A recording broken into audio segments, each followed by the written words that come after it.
Hey guys welcome back to my channel. మేమైతే ఇంకా పూరి అయితే వెళ్ళాలి. సో పూరి వెళ్ళే ముందు భువనేశ్వర్లో అయితే దిగిపోయామండి.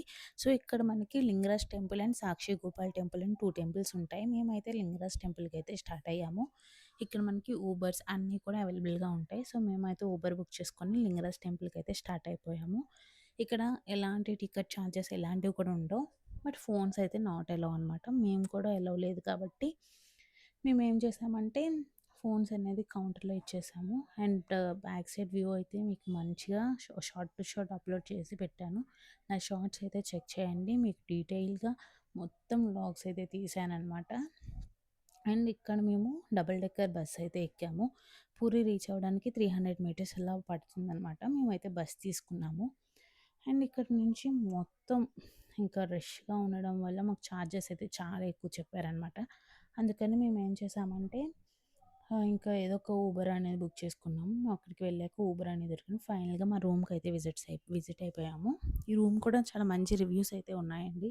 దీనికి మంచి రివ్యూస్ ఉన్నాయి. అండ్ రూమ్ కూడా అన్నీ కూడా మీకు ఎక్స్‌ప్లోర్ చేశాను. నా రూమ్ టూర్ కూడా చూపించాను.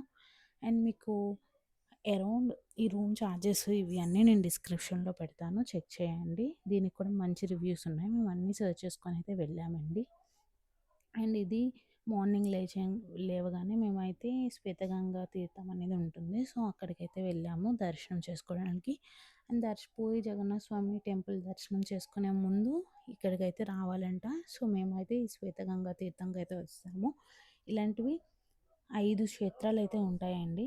సో ఇలా మేము శ్వేతగంగా క్షేత్రం అయితే దర్శనం అయితే చేసుకున్నాం. తర్వాత రోహిణికుండ అండ్ మణికంఠ క్షేత్రం ఇలా చాలా క్షేత్రాలైతే ఉంటాయి. ఇలా 5 క్షేత్రాలకైతే మేము దర్శనం చేసుకున్నాం. అవి కూడా నేను ఫుల్‌గా వ్లాగ్స్‌లో అయితే అప్‌లోడ్ చేశాను. నా వ్లాగ్స్ అయితే చెక్ చేయండి. అండ్ ఇక్కడ నుంచి మొత్తం ఏ రోజు చూసుకున్నా మనకి మొత్తం ఈ ఒడిస్సా స్వీట్స్ అనేవి అమ్ముతూ ఉంటారు. ఫైనల్‌గా ఆపోజిట్‌లోని చూసారు కదా! అది puri Jagannatha Swami temple back gate అనమాట. ఇక్కడ నుంచి మనకి బ్యాక్ గేట్‌లోని మనకి చాలా వేస్ అయితే ఉంటాయి. అంటే west gate, north gate, back gate ఇలా అన్ని గేట్స్ ఉంటాయి. సో ఇక్కడ నుంచి వెళ్ళిపోవాలి. సో ఇలా ఎంటర్ అయ్యాక మనకి లోపలికి దర్శనంకి టికెట్స్ అవన్నీ ఉంటాయన్నమాట. అవన్నీ చూసుకోవాలి. మనకైతే ఫోన్స్ అయితే ఎలో లేవు. కాబట్టి నేను లోపల ఎలా ఉంది ఏంటి అనేది మీకు డీటెయిల్‌గా ఎక్స్‌ప్లెయిన్ చేయలేను. బట్ మీకు ప్రతీదీ కూడా నేను డిస్క్రిప్షన్‌లో అయితే మెన్షన్ చేస్తాను. ఏమైనా డౌట్ ఉంటే నాకు కమెంట్ చేయండి. మీకు క్లియర్‌గా చెప్తాను. అండ్ ఇక్కడైతే ఫోన్స్ కానీ, మైక్స్ కానీ అండ్ చాక్లెట్స్ ఎలాంటివి కూడా ఎలో లేదు. అన్నీ కూడా మనకి బ్యాక్ సైడ్ ఒక వే ఉంటుందన్నమాట. ఆ వేలోని మొత్తం అంతా అవే కౌంటర్స్ అనమాట. లగేజ్ కౌంటర్స్ లాగా. ఆ లగేజ్ కౌంటర్స్‌లో మనం ఇచ్చేసుకోవాలి ఇవన్నీ కూడాను. అండ్ ఫైనల్‌గా మా దర్శనం అయితే కంప్లీట్ అయిపోయింది. కొన్ని పిక్స్ తీసుకుంటారు కదా! సో, పిక్స్ తీసుకొని దర్శనం అయితే కంప్లీట్ చేసేసుకున్నాము. నెక్స్ట్ ఎక్కడికి వెళ్ళాము ఏంటి అనేది మీకు ఇంకా అప్‌లోడ్ చేస్తూ ఉన్నాను. సో, అవన్నీ కూడా చెక్ చేయండి. ఇది రథయాత్ర రూట్ అనమాట. ఇక్కడ నుంచే రథయాత్ర రూట్ అనేది స్టార్ట్ అవుతుందనమాట. సో, మేము వెహికల్ అయితే తీసుకున్నాము రెంటల్‌కి. ఆ రెంటల్ డీటెయిల్స్ కూడా నేను అప్‌లోడ్ చేశాను మీకు.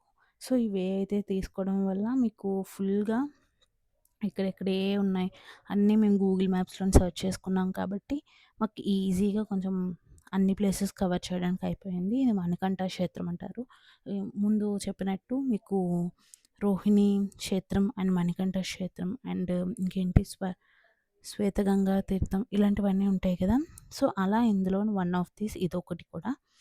అండ్ ఇక్కడ కూడా కొంచెం మంచిగా బావుందనేసి మొత్తం వాటర్ అన్నీ చూసుకున్నాం. అండ్ చాలా బాగుంటుంది ప్లేసెస్ అయితే. మీరు తప్పకుండా కపుల్స్‌గా వెళ్తే ఇవన్నీ కూడా విజిట్ చేయండి. అండ్ ఫ్యామిలీతో వెళ్ళినా కూడా ఇలా ఆటోస్, ఊబర్స్ ఇవన్నీ అవైలబుల్‌గా ఉంటాయి కాబట్టి ఈజీగా వెళ్ళిపోవచ్చు.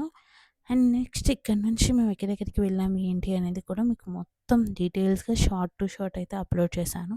ఎందుకంటే ఫుల్ లెంగ్త్‌లో అయితే అందరూ చెక్ చేయరు. షార్ట్స్ అయితే చాలా వరకు కొంచెం ఎవరికి ఏవేవి కావాలో షార్ట్స్‌లో ఉంటాయి కాబట్టి ప్రతీదీ నేను అప్‌లోడ్ చేస్తూ ఉన్నాను. సో, మీరైతే షార్ట్స్ అయితే చెక్ చేయండి. ఎందుకంటే షార్ట్స్‌లో నేను క్లియర్‌గా మెన్షన్ చేశాను. లాంగ్ లెంత్ అయితే అందరూ చూడొచ్చు, చూడకపోవచ్చు కాబట్టి షార్ట్స్‌లో అయితే మీకు క్లియర్‌గా ఎక్స్‌ప్లెయిన్ చేస్తూ చెప్పొచ్చని నేను మొత్తం క్లియర్‌గా ఎక్స్‌ప్లెయిన్ చేశాను. అండ్ ఇక్కడ షాపింగ్‌కి అయితే చాలా బాగుంటుంది. ఇదంతా షాపింగ్ ప్లేసెస్ అనమాట. మేము నెక్స్ట్ డే అయితే కోనార్క్ అయితే స్టార్ట్ అయ్యాము. మా దగ్గర వెహికల్ ఉంది కాబట్టి కోనార్క్ అయితే ఇంక స్టార్ట్ అయిపోయాము. ఆన్ ద వేలో ఉన్నాం. ఇది ట్రావెలింగ్ అనమాట కోనార్క్‌కి. ఈ కోనార్క్ వెళ్ళే రూట్‌లో మనకి చాలా మంచిగా అన్ని ఉంటాయన్నమాట. ఒక బీచ్ అనేది ఉంటుంది. సో, ఈ కోనార్క్ వెళ్ళే దారిలో బీచెస్ అన్నీ ఉంటాయి. ఆ బీచ్ అయితే మనకి అరౌండ్ ఒక వెళ్ళడానికి 34 kilometres from Puri. Konark sun temple అయితే 34 కిలోమీటర్స్ ఉంటాయి అరౌండ్ పూరి నుంచి. అండ్ ఇక్కడ చిలక లేక్ ఇకో పార్క్ పాయింట్ అనమాట 45 కిలోమీటర్స్ ఫ్రమ్ పూరి. సో ఇదంతా మేము చూసుకుంటూనే వెళ్తున్నాం అనమాట. ఇక్కడ రెంటల్ బైక్స్కి, కార్స్ అండ్ ఇలా రెంటల్కి ఏమేమైనా కావాలా అనేవి కూడా మనకి ఆల్రెడీ అన్నీ డిస్క్రిప్షన్లో అయితే మీకు మెన్షన్ చేశాను. అండ్ ఇది మేము చెప్పిన బీచ్ అనమాట. ఇక్కడ కొంచెం స్టే చేసామన్నమాట ఈ బీచ్ దగ్గర. సో మీకు ఎలా అనిపించిందో, ఈ ఎలా ఉంది, బాగుందో లేదో ఇంక ఇదైతే చంద్రబాక బీచ్ అయితే మనకి వెళ్ళే రూట్లో కనిపిస్తుందండి. వెల్కమ్ టు కోనార్క్ అని ఉంది చూసారా? ఇది వెల్కమ్ టు కోనార్క్ అనమాట. ఇది కోనార్క్ స్పాట్. మనకి మంచిగా ఫొటోస్ అనేది కూడా వస్తాయి. అండ్ మీకు ఎలా అనిపించింది కోనార్క్ స్పాట్ అనేది నాకు నా కమెంట్ సెక్షన్లో అయితే చెప్పండి. అండ్ ఇది కోనార్క్ వ్యూ పాయింట్ మొత్తం ఇలా ఉంటుంది. మనకి ఫొటోస్ కావాలన్నా ఎలా కావాలన్నా అన్నీ తీస్తారు. మంచిగా ఉంటుంది కోనార్క్ది. అండ్ ఇది అయిపోయాక మేము ఇంకా రిటర్న్ అయితే అయిపోయామన్నమాట.